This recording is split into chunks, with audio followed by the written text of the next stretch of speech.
Saludos cordiales. Para los latinoamericanos, el idioma que trajeron los conquistadores ibéricos se denomina español, pero para los españoles se denomina castellano, dado que afirman que su lengua se originó durante la Edad Media en el Reino de Castilla. Y si hablamos los latinoamericanos con los españoles, sin duda que nos entendemos, pero con ciertas expresiones locales puede haber dudas. Los españoles al abrazo fuerte le dicen achuchón. A la chaqueta de un traje de hombre le denominan americana. Y para comunicar que alguien pasa un mal momento exclaman está apañado. Algo parecido ocurre entre latinos. Un peruano que se refiere a la mala suerte de otro dice qué piña. Para llamar la atención de alguien exclama oe, ¿qué te pasa? Mientras que un mexicano, si quiere calificar algo como bonito, dice qué chido. Y el ecuatoriano, cuando se refiere a una persona que se fue de viaje, resalta fulanito se fue a volver. Y es que el español, como muchas otras lenguas, vive permanentemente un proceso de cambio y enriquecimiento general y local, pero también hay palabras que mueren por el paso del tiempo y su falta de uso. ¿Quién puede ayudarnos a entender el español latinoamericano y sus diversas matices? Pues una lingüista, como la doctora Ana Estella Santos, investigadora y maestra universitaria. Muchas gracias, Ana, por compartir este espacio. Y quisiéramos preguntar, primero, ¿cómo es que estando tan cerca, a veces desde el idioma podemos estar tan lejos? Bueno, hay que recordar, muy buenos días, hay que recordar que las lenguas cuando están en uso es como si fueran seres vivos. Entonces uno va cambiando, uno no es lo mismo cuando es un niño que cuando tiene 80 años y lo mismo le ocurre a las lenguas, ¿no?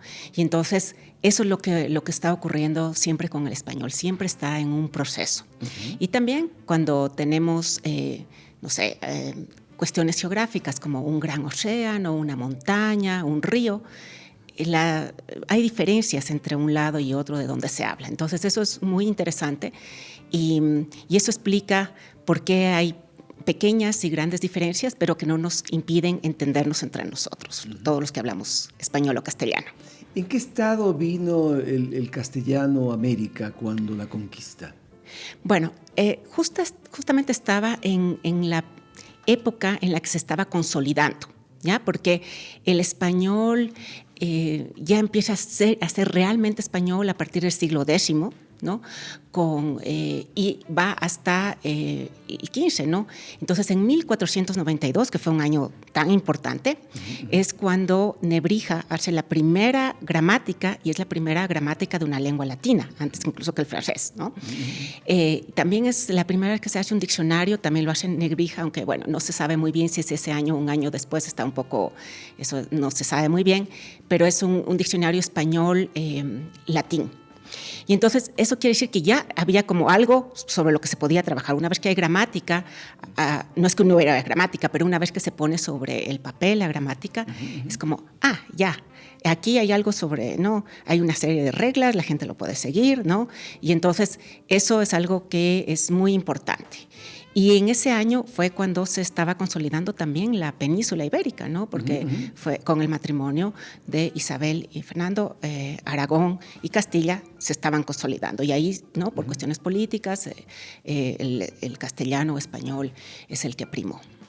Entonces, de todas maneras, era un idioma oficialmente joven, si se quiere, dado que se había producido la unificación del Reino de Castilla y el de Aragón. ¿No? Sí. Entonces, supongo que los españoles que trajeron a América su lengua tenían también matices diferentes, dependiendo de qué parte de la península provenía cada uno de ellos.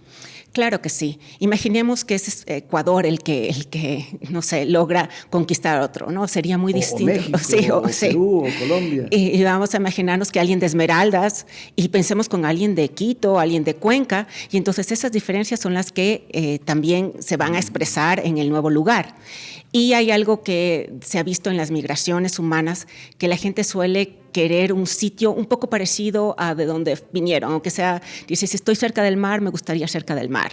Si estoy cerca de las montañas, me gustaría cerca de las montañas. Por eso es que hay algunos estudios que dicen que aquí en Quito había muchos vascos, ¿no? Porque hay una zona muy montañosa en el País Vasco, y entonces no siempre coincide con todo, pero sí, ¿no? Suele ser una tendencia. Muy bien, ahora 580 millones de personas en el mundo hablan español. Es la segunda lengua más hablada en el mundo, está en 21 países y en Estados Unidos crece exponencialmente por la cantidad de latinos que allí viven. Pero ¿cuáles fueron las principales características de la lengua en ese momento? ¿No había acaso un español antiguo que ahora mismo no lo podríamos entender? Sería un poco complicado. Ya el de 1492, digamos, sería complicado. Uno, si quiere leer los diarios de Colón en original, es un poco complicado, ¿no? Pero ya se parece un poco más, no es como leer algo del siglo XII, por ejemplo, ¿ya? Entonces, sí, todavía había vacilación en algunas cuestiones y por eso, no sé, pues queda aquí un ejemplo clásico sería que nosotros tenemos fierro y hierro. En España solo hay hierro, ¿ya? Y entonces incluso se hacen algunas diferencias, ¿no? Cuando uno pregunta, ¿pero qué es fierro y qué es hierro? Hierro es el material y fierro es cuando ya está hecho. Entonces ese tipo de cuestiones es el que estaba. También otra cuestión interesante es el uso del vos, vosotros. Eso también, eso es un poco, todavía no estaba completamente, y cuando llega aquí, pues es como si fuera una lucha entre el vos es para, no sé, alguien importante, pero usted también. Entonces, ¿qué hacemos con estos dos? Y luchan, y finalmente vos queda restringido tal vez a otras cuestiones, como de mucha cercanía o de desprecio en muchos sitios, y usted es el que queda para, ¿no? para el respeto en muchos sitios, porque luego eso va cambiando, ¿no? Hay, por ejemplo, en Bogotá hay un usted que es un tú y un tú que es usted. Sí. Y que hay que entender el contexto para interpretar. Exacto, no es sencillo, ¿no? Porque uno, cuando explica a alguien que no habla español y le explica las reglas, dice, perfecto, y luego es como, ¿pero qué es esto, no?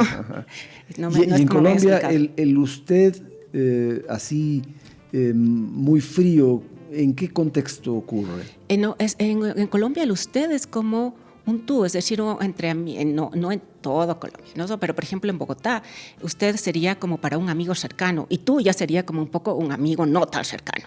Entonces eso es súper distinto a lo que nosotros estamos viendo. Claro, en Ecuador lo veríamos de otro modo, claro. o en México, o en Perú.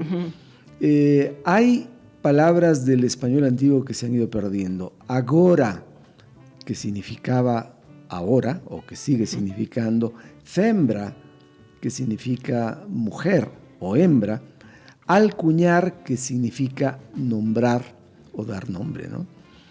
Entonces, eso, ¿por qué se ha ido perdiendo? ¿Cuál es la explicación práctica de esa transformación? Hay varias explicaciones. Algunas palabras se van perdiendo porque se pierde el referente. Es decir, ya no se utilizan un tipo de suecos de madera y entonces ya se pierde esa palabra. Y otras es porque sí se ve el desarrollo del castellano. Por ejemplo, la pérdida de la F, ¿no? Se supone, ¿no? Algunos estudios dicen que es de origen prerromano, ¿sí? Entonces, facer, que todavía está en el diccionario, ya nadie dice facer, dice hacer. Y entonces ahí se ven algunas de esos cambios, ¿no? Otros simplemente se pierden, ¿no? Por ejemplo, si uno ve en la historia de los diccionarios y uno entra en un diccionario y ve que antes se decía crocodilo, y ahora se dice cocodrilo, ¿no? Que es como... ¿Cómo se decía? Repítalo. Crocodilo. Pero es que ganó el cocodrilo. Me parece que hay que volver a ese tiempo. Claro, porque además es la forma original. Si uno ve cómo se dice en inglés, crocodile. Si uno se ve que en francés, crocodile. Entonces uno ve como, se perdió esto, pero fue este otro. Ya. Entonces va ocurriendo cambios así. Entonces, sí, hay palabras que se dejan de usar, hay palabras que se vuelven a usar. Pensemos en la palabra azafata. Azafata era como una alguien que ayudaba a las señoras importantes, ¿no? Y eso, ¿no? Y luego, se traslada luego a la aviación. Y luego Iberia dijo, ¿cómo le llamamos a estas chicas tan guapas? No les podemos llamar sirvientas ni nada por el estilo, tenemos que llamarle un nombre bonito. Cojamos a azafata. Pero después, últimamente, uno se da cuenta que ya azafata está mal visto, como no se puede llamar, hay que llamar asistente de vuelo o lo que sea. Y entonces, posiblemente esa palabra en unos años como se deje de usar. Y esta otra palabra que creo que ya se utiliza poco, attaché. ¿Qué origen tiene? ¿Es francés? Es francés. Muchas y lo más probable es que este attaché nos llegue a través del inglés, porque muchas palabras en el desarrollo del inglés hubo una época en la que hubo una gran cantidad de introducción de palabras del francés, ¿no? Y por eso nos claro, entra a través. Esa adopción que una lengua va haciendo respecto de otra. Sí. Pero la imposición de la lengua española en América durante la conquista, ¿cómo se lo hace? ¿De modo violento o es la cotidianeidad la que finalmente logra un compartir de los nuevos signos lingüísticos? Bueno, hay que, digamos que cualquier proceso como fue la conquista de América siempre va a tener violencia, ¿no? Eso no lo podemos dejar de lado. Luego también estaba la idea de la cristianización y para eso, por ejemplo, en esta zona nuestra, lo que se hizo fue buscar una lengua franca que fue el quechua quichua. Ahí muchos de los misioneros hablaban esa lengua y después con el paso del tiempo eso se fue perdiendo y se introdujo el español, ¿no? Una de las maneras más claras de poder dominar un territorio es también dominar su lengua, ¿no? Yo creo que, por ejemplo, en eso el latín, ¿no? Los romanos con su latín, ¿no? Y luego cuando vinieron los visigodos, ellos a España, ¿no? Que son pueblos germánicos, ellos decidieron adoptar el latín, ¿no? Y no fueron un pueblo tan fuerte, ¿no? Y enseguida ya fueron conquistados por los árabes, en fin. Entonces sí se dio por un proceso en el que, no vamos a decir que no hubo violencia, pero también pensemos que como ecuatorianos, la mayor parte de nosotros, la mayor parte de la población somos mestizos, ¿no? Entonces tenemos esas raíces de los dos lados y pues bueno, yo creo que cualquier cuestión, pues ahora es el castellano lo que tenemos o el español y es nuestra lengua. Excelente. Quiero contarles que antes de empezar el programa, Ana me ha dado una noticia gratísima. Yo soy despistado y bien puedo olvidar. Me ha dicho, yo fui su alumna en la Universidad Católica y ahora tengo la dicha de que nos esté enseñando aquí, ¿no? Así es el proceso de la vida, ¿no? Unas veces uno enseña y otras veces aprende, ¿no? Encantado de tenerla acá y a tono con lo que ha dicho de cómo se produce la conquista, las cofradías religiosas que vienen con los conquistadores debieron también prioritariamente enseñar su lengua para transmitir su religión. Y allí Fray Jodoco Rique es uno de los que se distingue porque además él aprendió rápidamente el quichua. ¿Eso qué denota? Este proceso finalmente es de ida y vuelta, ¿no? Sí, sin duda, es un proceso de ida y vuelta. Recordemos que, por ejemplo, en Ecuador, en lo que actualmente es Ecuador, también estaba, antes de que llegaran los españoles, también estábamos en otro proceso nosotros, que eran los incas que estaban viniendo, ¿no? Y entonces, claro, ya el quichua ya estaba aquí, el quichua quechua ya estaba aquí, y por eso se escogió esa lengua como la lengua ¿no? para enseñar la cristianización, y muchos de esos misioneros son muy importantes para recordar un poco cómo fueron las lenguas anteriormente, ¿no? Porque ellos hicieron repertorios, ¿no? Lingüísticos, recogieron cómo se decía y muchos de ellos rápidamente, ¿no? Aprendieron las lenguas que estaban aquí, ¿no? Sobre todo el quichua. Ahora, ¿cuál es? Usted menciona quichua o quechua. Vale la pena definir cómo se dice en Perú y cómo se dice en Ecuador. ¿De las dos formas? A ver, en realidad, la primera forma en la que se empieza a decir eso es quichua. El quichua era para todo. Ajá. Después, por alguna razón, se va perdiendo la palabra quichua y gana lo que se decía en Cusco, que era el quechua. Y entonces, actualmente, cuando uno entra, no sé, en el diccionario de la academia aparece primero quechua y luego también se dice quichua, ¿ya? Y entonces, la historia del quichua, también tiene sus variedades, ¿no? Y el quechua sería lo que se habla en Cusco, ¿no?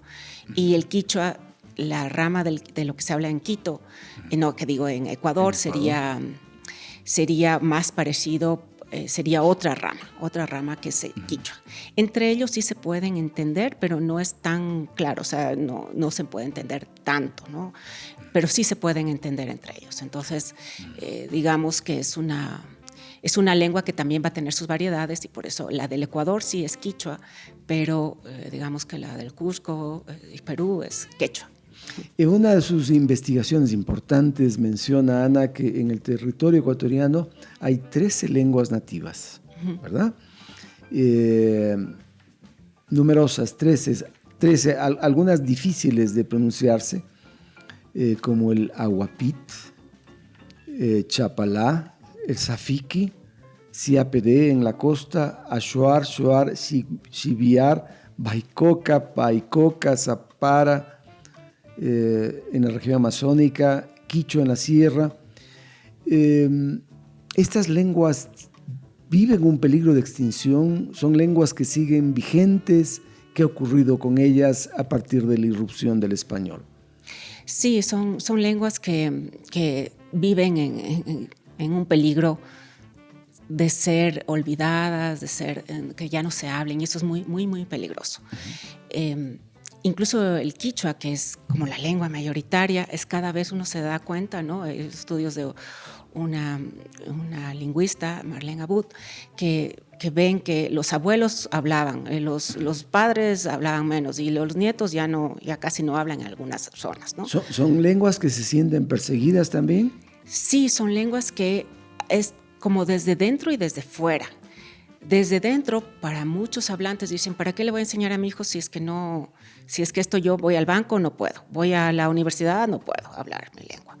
Y entonces hay una presión desde fuera, desde dentro, y también una presión desde fuera, porque nosotros mismos no aprendemos estas lenguas, ¿no? Ni siquiera el quichua lo aprendemos, que deberíamos al menos tener una clase de quichua, no sé, todos los estudiantes, ¿no? Sería un poco difícil porque no hay suficientes profesores, hay que decir eso.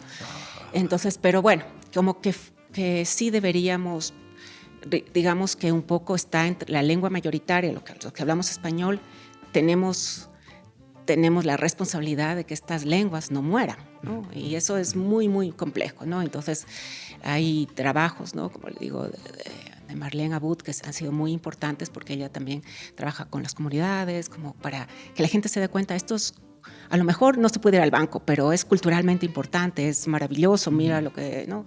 Y se dan procesos desde dentro, ¿no? De las mismas personas de las comunidades dicen, no, esto sí es importante, lo voy a transmitir a mis hijos. Ahora, hay países como Paraguay, en América Latina, que hablan mayoritariamente el guaraní.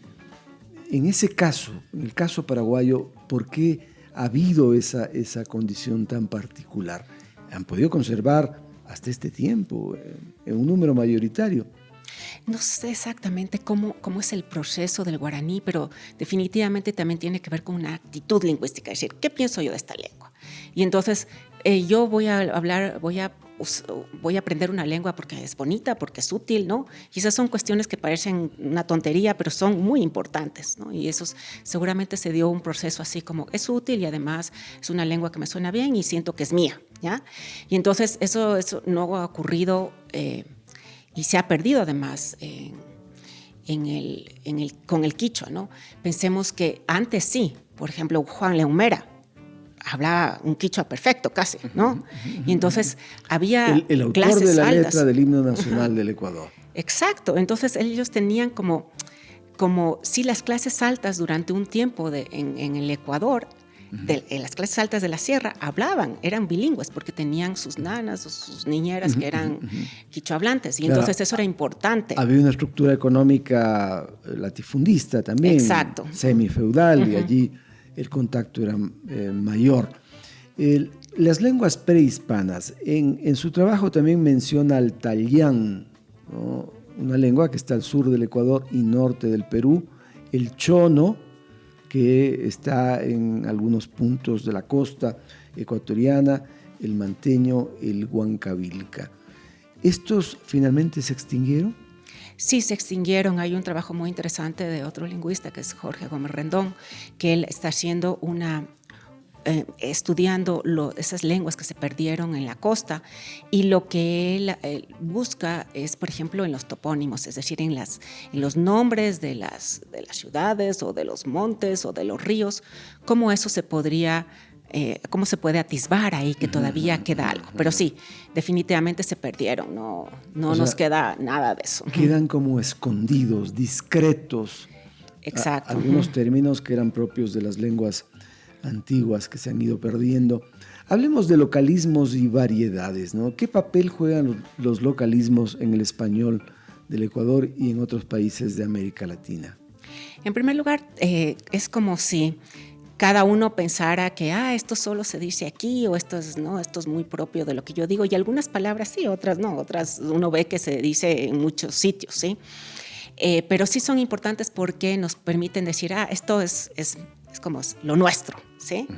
Y eso se da, muchas veces se empieza a dar también porque generalmente los jóvenes también son los que van desarrollando como su propia forma de hablar, no en todo, sino unas cuantas palabras, y eso algunas veces se queda y otras veces se pierde, ¿no? Y entonces es muy interesante cómo se dan esos procesos. Así que los localismos, por ejemplo, si nosotros decimos achachay, entonces eso que es que aparece en el diccionario como que se dice en Ecuador, pero también se dice en Colombia y en Perú, aunque en Colombia y en Perú no es tan, además son cosas distintas, ¿no? Parece una que es qué dolor, achachay, creo que es en Perú, y entonces, pero no es todo el mundo que lo dice, pero eso sería como un achachay, dice, eso no es propio, ¿no? Y sí, definitivamente esos localismos son los que le da la diferencia entre el habla de una zona y de otra.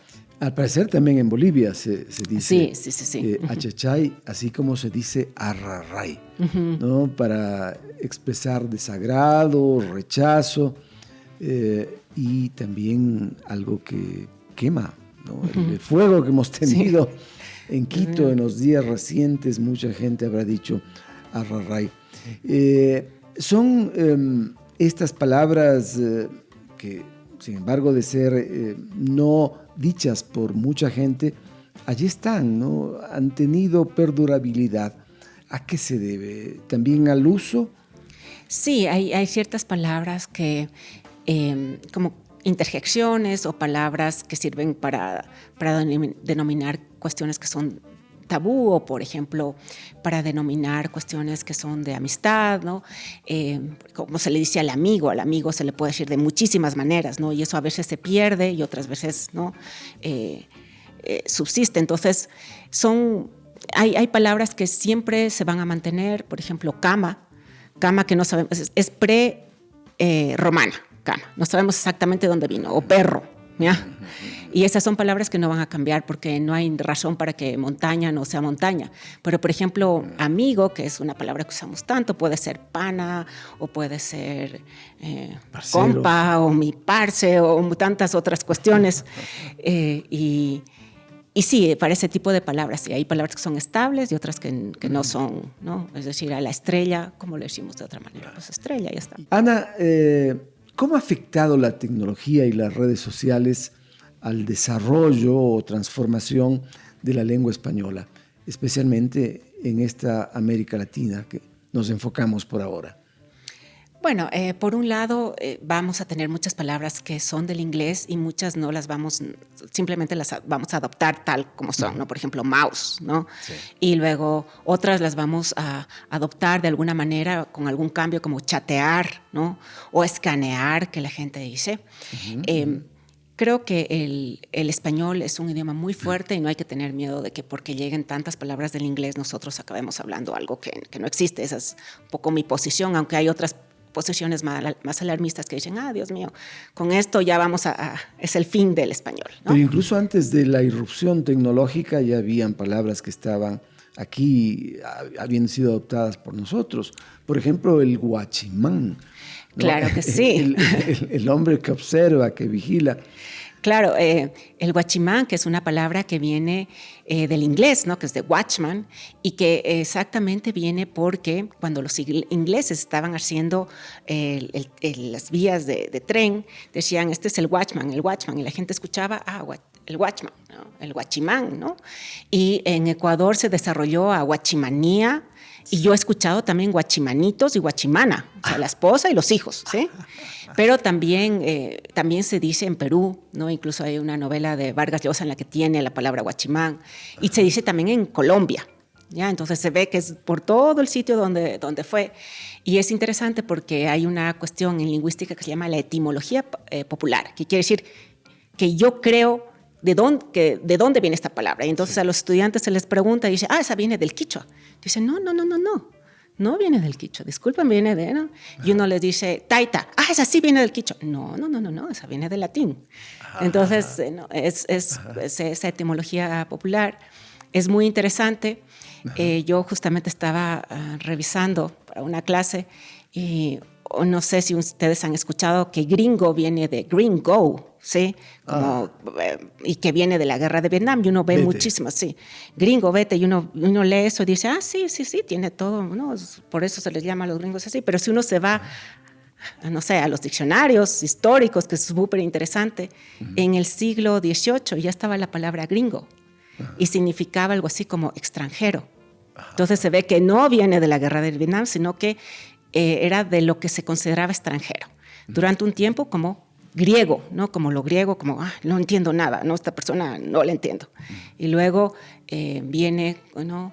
A los italianos, y luego dice especialmente a los irlandeses, y luego en estos años a los de Estados Unidos. Entonces es interesante y ver no necesariamente tiene una connotación negativa. Porque también decimos gringo a un rubio amigo del barrio, exacto, a un compañero de la escuela, el gringo Jacome, sí, como quiera. ¿Sí? Sí.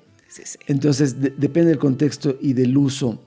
Pero esta tecnología, Ana dice que no va a generar grandes impactos, finalmente podemos adoptarlo, pero y en las próximas décadas la irrupción, porque la tecnología va a seguir irrumpiendo fuertemente en nuestras vidas, ¿podría afectarle a la lengua original o a la lengua adoptada por nosotros, que es el español?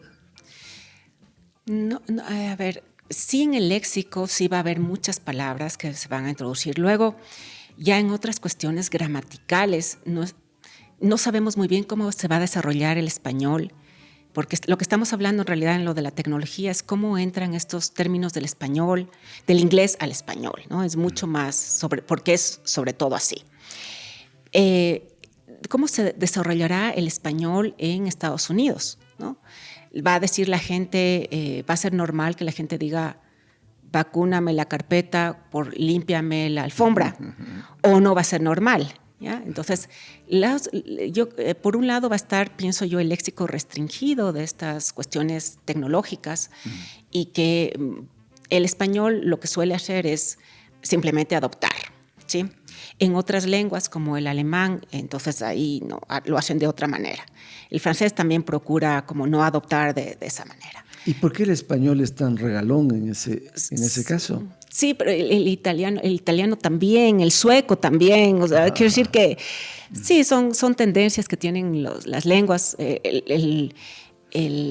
El alemán es muy cerrado en eso, ¿sí? Es como su propia lengua es como un poco cerrada en esa introducción. Y el español es un poco más abierto. ¿De qué depende, Ana, esa condición?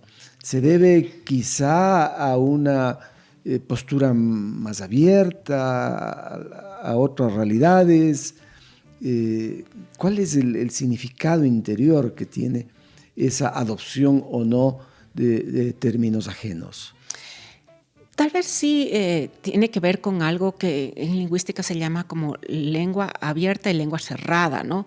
Y el español está un poco en la mitad, ¿no? Está un poco como sí es abierta y no es abierta en muchas cuestiones. Es para nosotros adoptar, por ejemplo, un nuevo verbo de chat, chatear, ya está, ¿no? Chateamos, chateáis, ¿no? Porque tenemos el paradigma. Pero es una forma práctica también, ¿no? Claro. Finalmente. Claro, luego hay ciertas palabras que un poco por el uso, no sé, uno, no sé, poner y después viene, no sé, de position, posicionar.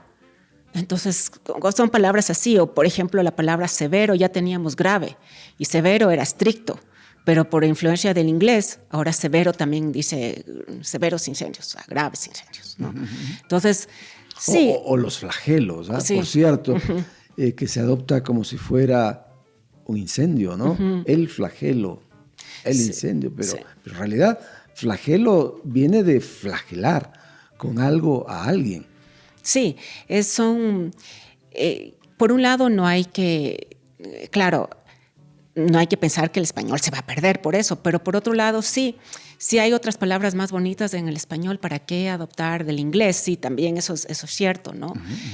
Luego eso es un poco difícil decirle a alguien que, por ejemplo, las personas que hablan español en Estados Unidos, cuando tienen tan cerca tan cerca del inglés, que muchas veces la forma en la que hablan es con muchos anglicismos, ¿no? Entonces ese va a ser un nuevo español, ¿no?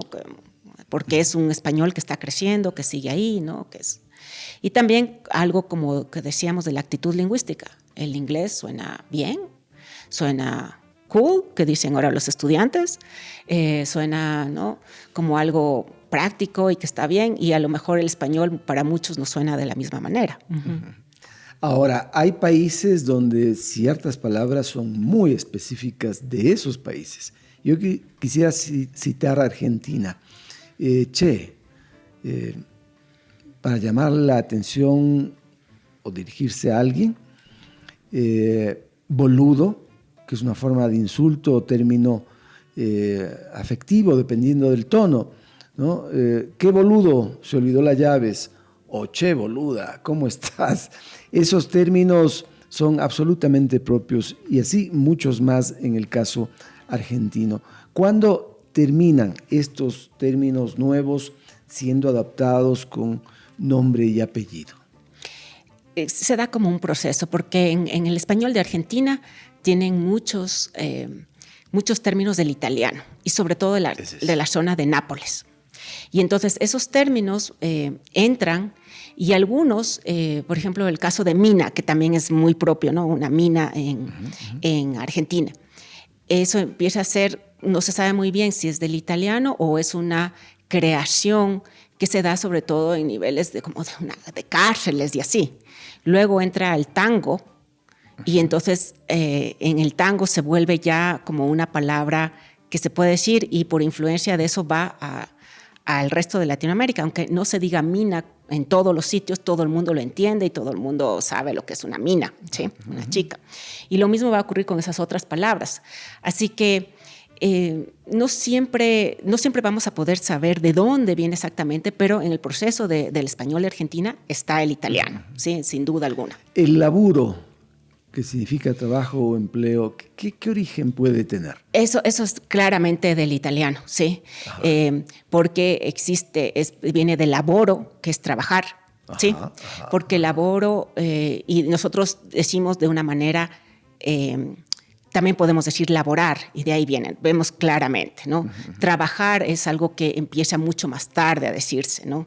Y bueno, trabajar a veces uno dice, ay, trabajar es un castigo, y dice, sí, definitivamente, porque el origen de la palabra viene de un castigo horrible que era con 3 palos, que era tripalium, y de ahí viene la palabra trabajar, ¿ya? Entonces, bueno, pero si vamos al laburo, pues claramente viene de ahí, es una forma del italiano, seguramente, creo que esa es del genovés exactamente, que entra al español argentino. Entonces es interesante, porque en ese el italiano es muy, muy importante en esa conformación. ¿Y ese chabón o chabona de los argentinos, de dónde puede provenir? No sé muy bien cómo. pero se parece también a otras formas, chabón, chabona, como de amigo. ¿Sí? Sí, pero vemos que también se parece mucho a chavo, que es como un chico en México. Entonces, y que coincide con México, ajá, ¿no? y coincide. Entonces, eso nos da una idea de que a lo mejor no viene del italiano, sino que viene mucho antes, ¿sí? Tal vez era una forma.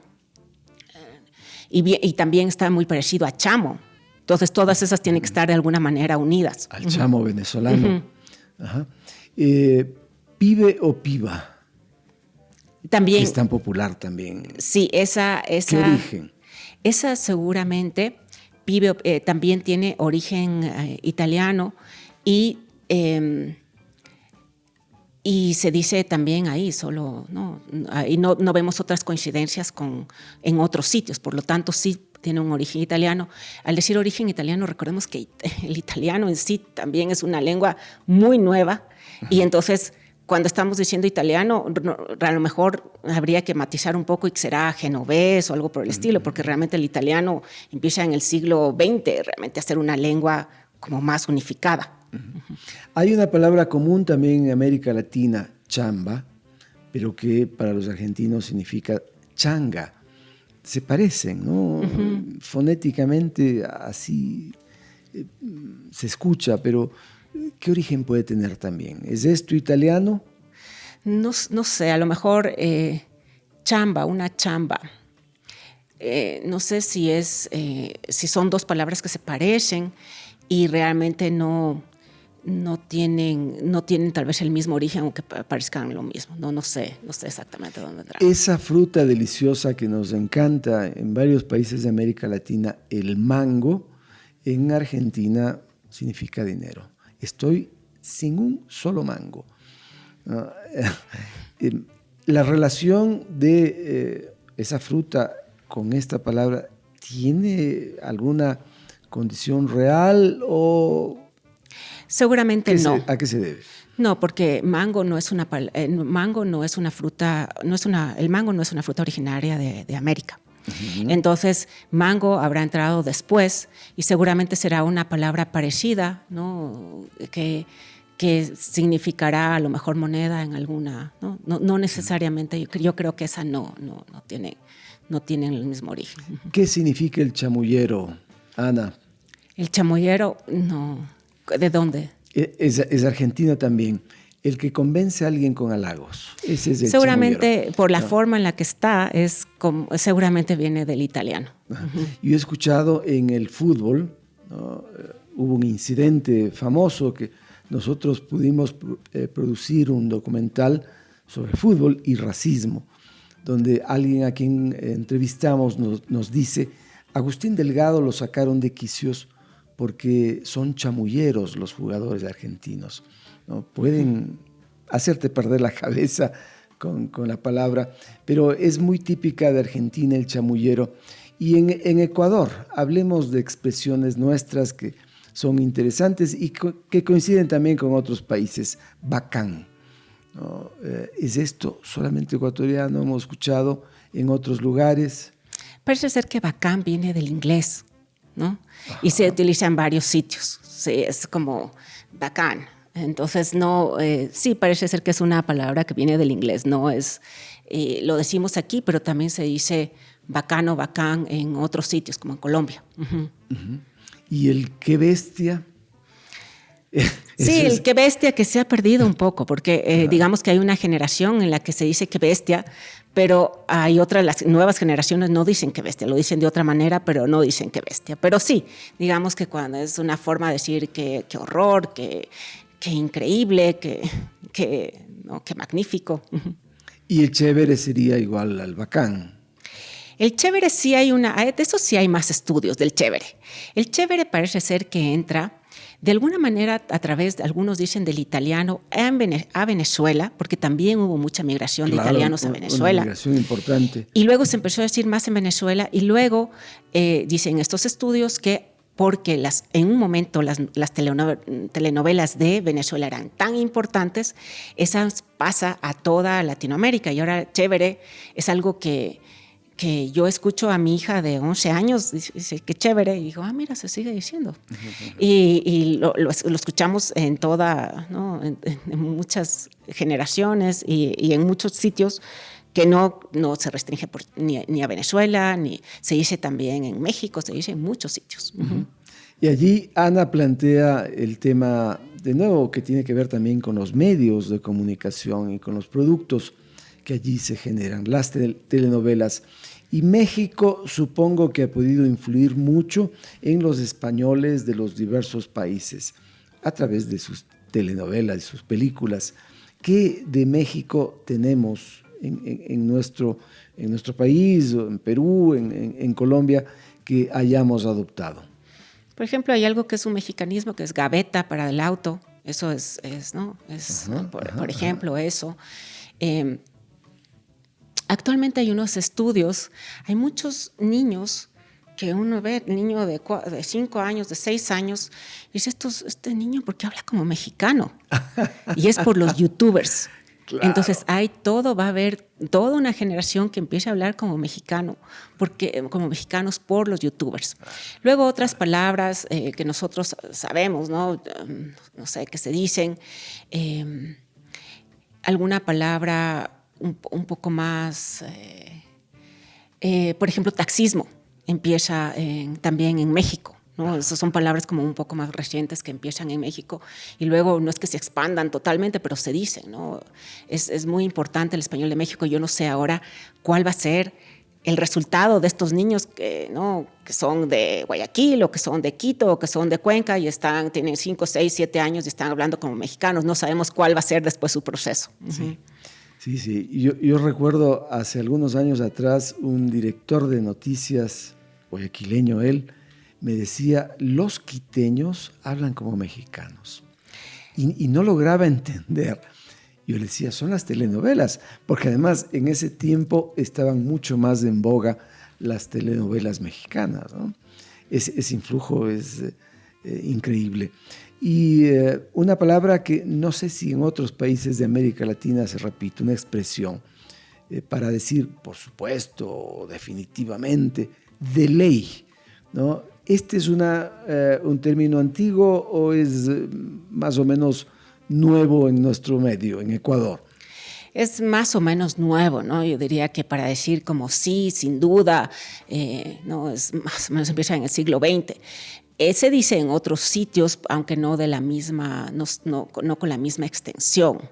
Entonces, sí, sin duda, y eso, y en Quito sería de ley, pues, y después sería de ley, ¿no? Porque el pues acaba siendo, ¿no? Esa es la forma. Eso es tan particular de los quiteños, de agregaron una F al final. Ajá. De ley. Claro, que es un pues, ¿no? Es un pues que se va perdiendo, de ley.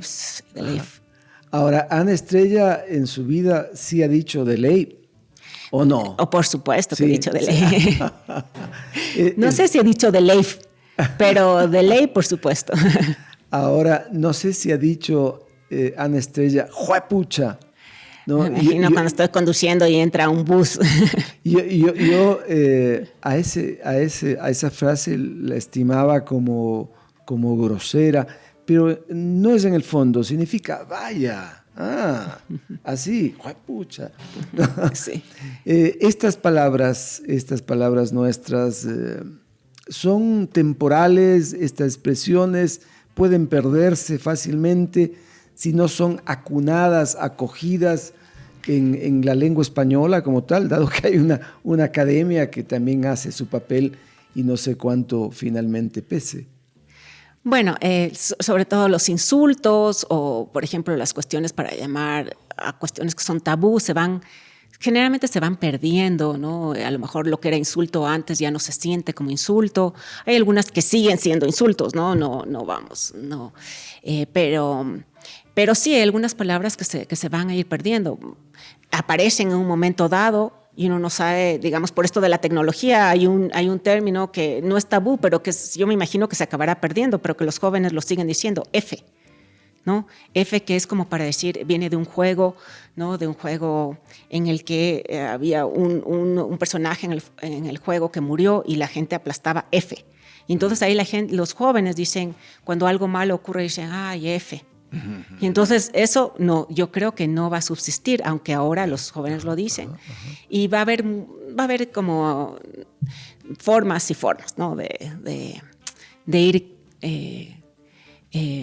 algunos insultos se perderán, otros no, otras palabras no. En los nuevos relacionamientos de los jóvenes yo descubro un lenguaje que para mí puede significar ofensivo, ¿no? Palabras crudas que pueden escucharse en lo coloquial. ¿Eso a qué se debe?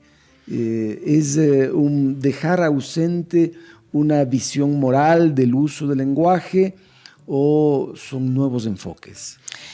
Digamos que cuando hay mucha cercanía, hay también la posibilidad entre jóvenes, ¿no? De ir innovando también y decir también algo como que es un insulto que se vuelve como algo de amistad. Yo he visto a muchas chicas que se dicen, perra, oye perra, ven, no, y son amigas, o estúpida, o por ejemplo el caso paradigmático en Colombia, que es gonorrea, ¿no? Que dice, hey, oye, gonorrea, y es a un amigo, ¿ya? Entonces sí son formas como que un poco, recordemos que los jóvenes lo que quieren es revolucionar, cambiar, un poco como quitarse de cómo eran sus padres, ¿no?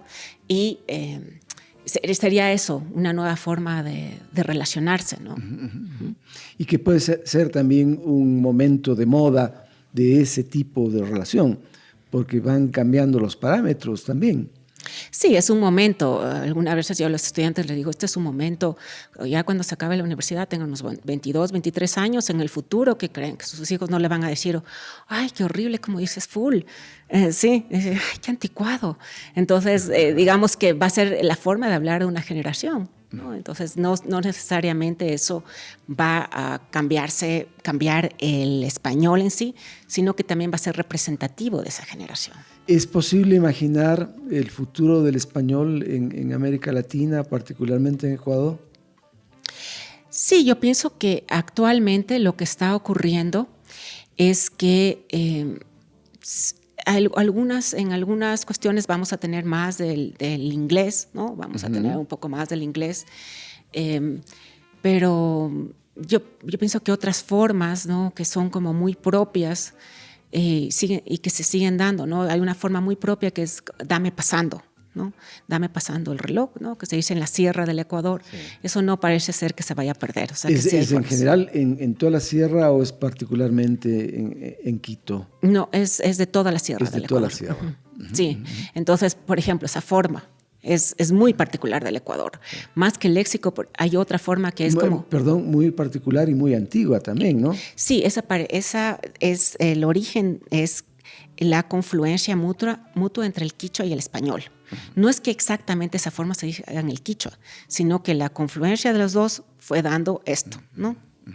Ahora, esos quichuismos finalmente han tenido que ser adoptados y la propia Real Academia de la Lengua ha tenido que aceptarlo.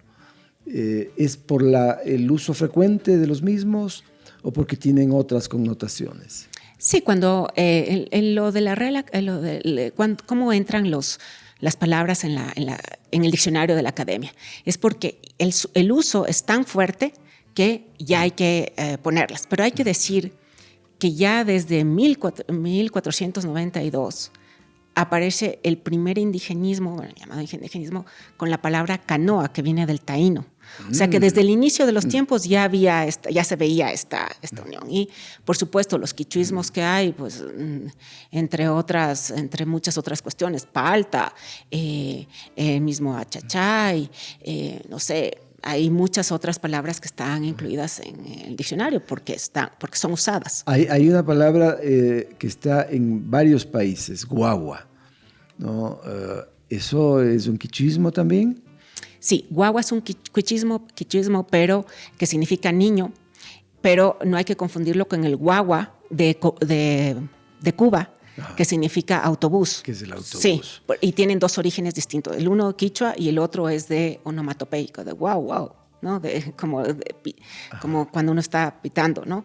Y entonces, sí, se dice guagua, se dice en Perú, en Ecuador, por supuesto. en el sur de Colombia. La onomatopeya es importantísima también para la lengua. Y en el caso de guagua, ¿de dónde proviene? ¿Del sonido, del lloro del niño? ¡Wow! No. ¿De dónde es esa No, el palabra? que es de onomatopeya sería solo el de autobús, que es en Cuba. El otro no sé muy bien de dónde proviene, pero seguramente no será, no sé si será onomatopeica. Podría ser, ¿no? Podría ser, pero no estoy segura de será. Ana mencionó hace un momento taita, que en nuestro medio significa papá, pero entre los vascos hay un aita. ¿Equivale también a padre? Taita es sin duda del latín. Ahora, aita no sé si tendrá se parecen mucho, pero eso no necesariamente quiere decir que sea el mismo origen, porque cuando se hace un estudio sobre todo de las palabras que sirven para denominar a los padres o a las madres, se ve que empiezan por lo mismo, ¿no? O empiezan por la la M, por bilabiales, ¿no? O palabras o formas fáciles, ¿no? De decir como mamá, ma, que se dice en muchos sitios, ¿no? Mom, mama, ¿no? Entonces, todas esas cuestiones, a lo mejor el origen simplemente es eso, que tienen un mismo origen porque son fáciles de decir. Nos quedan poquitos minutos, 3 minutos. Hablemos de esa diferencia en la enunciación que podemos tener entre serranos y costeños en Ecuador. En Guayaquil, hace tiempo, según un estudio que Ana Estrella publica, significa aje tiempo.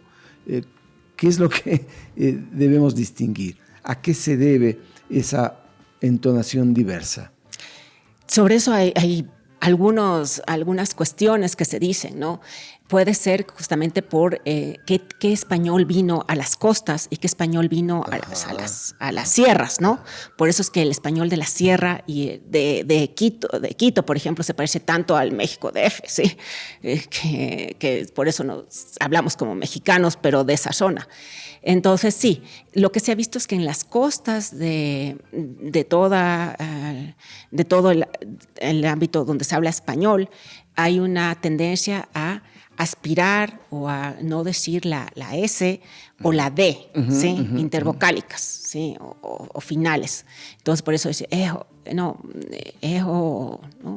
O pescado, ¿no? Entonces, eso sería una cuestión que nosotros vemos que se parece, ¿no? Mucho también a lo que es el Caribe, ¿no? De que también existe lo mismo. Y la S también puede alargarse en la pronunciación costeña. Ese man, ¿no? Sí, o ese man. Exacto, como ese man, ¿no? En cambio, la diferencia en el español de la sierra, hay una tendencia a elidir o a quitar un poco las vocales, ¿no? Ps, ¿no? En lugar de pues, ¿no? Que si nosotros alguna vez nos escuchamos, vemos, sí, yo sí, también lo hago, sí. Sí, es muy interesante. ¿Y cuál es el voceo esmeraldeño? En el voceo esmeraldeño sí hay partes en las que hay el uso del vos, que es interesante porque muchas veces se dice que solo es en la costa, solo es en la sierra del Ecuador que se utiliza el vos, pero también ahí lo hay y también tiene las mismas características del resto del Ecuador, ¿no? Que es como para entre amigos o entre familiares, pero muy cercanos o que tienen una relación muy cercana, y en general es con el verbo, es como en segunda persona, no tenemos como una forma particular del verbo unido al vos, ¿no? Esa es otra cuestión que se estaría perdiendo, ¿no? Que antes sí existía, pero que ya no se dice. El ustedeo o el tratar de usted a otro en las zonas rurales sigue vigente en nuestro medio, es una forma innata. Sí, sigue vigente, es muy importante en las zonas rurales y lo que se ve es que ahora los jóvenes cada vez más van usando menos el usted, ¿no? Antes a los profesores, sin duda, siempre usted, pero ahora yo a veces no conozco al estudiante y me dice tú, y no, A veces yo no sé muy bien, no me voy a enfadar ni nada, pero sí me parece súper interesante que eso no hubiera ocurrido antes, ¿sí? Pero el ustedeo sigue siendo muy importante en la zona en las zonas rurales y todavía sigue siendo muy importante. Y habrá que ver a futuro si esa influencia del español de Colombia a lo mejor hace que el usted vuelva a ser usado entre incluso Así amigos. Es. Esas formas de antes, de al profesor tratarle de usted y viceversa. Pero hay que ir cambiando, de modo que te agradezco por haber aceptado esta invitación. Ana Estrella, esta lingüista con un trabajo interesantísimo. Ustedes pueden buscarla en la web, tiene trabajos académicos muy importantes que valen la pena para seguir pensando en este español que es un idioma tan importante como hemos dicho y que hay que seguir conociéndolo. Mil gracias. Un gusto. Que estés muy bien. Gracias, muchas gracias.